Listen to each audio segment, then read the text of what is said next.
నమస్కారం. బీఆర్కే భక్తి ప్రేక్షకులందరికీ స్వాగతం. నేను మానస. ఈరోజు మనతో పాటు ఉన్నారు ప్రముఖ ఆధ్యాత్మికవేత్త, జ్యోతిష పండితులు బ్రహ్మశ్రీ మాడుగుల శివప్రసాద్ శర్మ గురుగారు ఉన్నారు. గురుగారిని అడిగి మే 14న గురువు మారబోతున్నాడు. దీనివల్ల 12 రాష్ట్రాల వారికి ఎలా ఉండబోతుందో అడిగి తెలుసుకుందాం. నమస్కారం గురుగారు.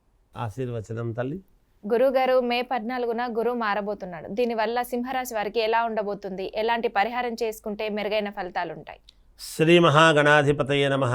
ఐం మహాసరస్వత్యే నమః. శ్రీ లలితాంబికాదేవ్యే నమః. అమ్మ, ఈ మే నెలలో గురువు 15వ తేదీ మార్పు అనేటువంటిది ఒకటి ఉన్నది. వృషభము నుండి మిథునములోకి రావటం అనేటువంటిది ఒకటి.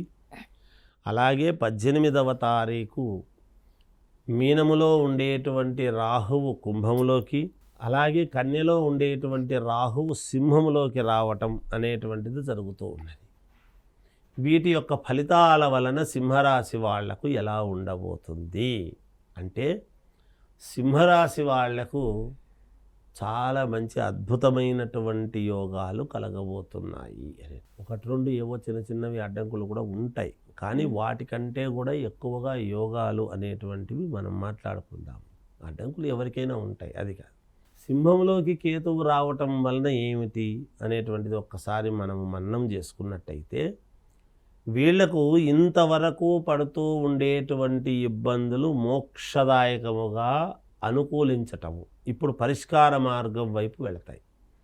నేను అప్పుడు ఒక ఇది పెట్టానండి, ఒక అప్లికేషన్ పెట్టుంటాడు. నా ఇంకా ఏం తెలియలేదు, నాకు ఏదో ఒక ట్రాన్స్ఫర్ కోసం అప్లికేషన్ పెట్టుకున్నాను, లేకపోతే నాకు శాలరీ పెరగడం కోసం ఒక అప్లికేషన్ పెట్టుకున్నాను, లేదా మంచి ఉద్యోగం కోసం నేను అప్లికేషన్ పెట్టాను, లేదా ఒక లోన్ రావడం కోసం నేను అప్లికేషన్ పెట్టాను, లేదా ఒక పదవి కావాలి, రాజకీయ నాయకులైతే నాకు ఒక పదవి కావాలి అనేటువంటి వాంఛతో నేను ఒక ప్రపోజల్, వాళ్ళకేం పెద్దగా పత్రాలు ఏమి ఉండవు కదా అప్లికేషన్ పెట్టడానికి, ఒక ప్రపోజల్ నేను పెట్టాను వాళ్ళ ముందు. ఏమవుతుందో ఏమో అని అన్యమనస్కముగా రెండు విధాలుగా మనసుల్లో ఉంటాయి సింహరాశి వాళ్లకు. ఈ పని అవుతుందో కాదో, ఇది జరుగుతుందో జరగదో అనేటువంటి ధోరణితో ఆలోచనలో ఉండేటువంటి వాళ్లకు మోక్షాన్ని, మోక్షం అంటే ఏమిటి, ఏదైతే వీళ్ళు కోరుకుంటున్నారో అది ఇవ్వటమే కదా మోక్షం. వీళ్లకు నచ్చింది ఇవ్వటము కదా. అందువలన వీళ్ళ శ్రమ వృథా పోకుండా, వీళ్లకు ఏదైతే తిరుగుతున్నారో ఆ తిరిగిన దానికి సరైనటువంటి ఫలితము వస్తూ, భగవద్ అనుగ్రహముతో, గురుగ్రహము యొక్క అనుగ్రహము, రాహుకేతువుల యొక్క అనుగ్రహము, మిగతా గ్రహాలు అన్నీ కూడా ఉండేటువంటి పరిస్థితుల యొక్క దృష్ట్యా చూసినప్పుడు సింహరాశి వాళ్లకు బాగుంది అనే చెప్పాలి. అనుకూలవంతమైనటువంటి ఫలితాలు గోచరిస్తూ ఉన్నాయి. అనుకున్నది అనుకున్నట్టు పనులు చేసుకోగలుగుతారు. శుభకార్యాలలో పాల్గొనడము కానీ చేయడం కానీ జరుగుతుంది.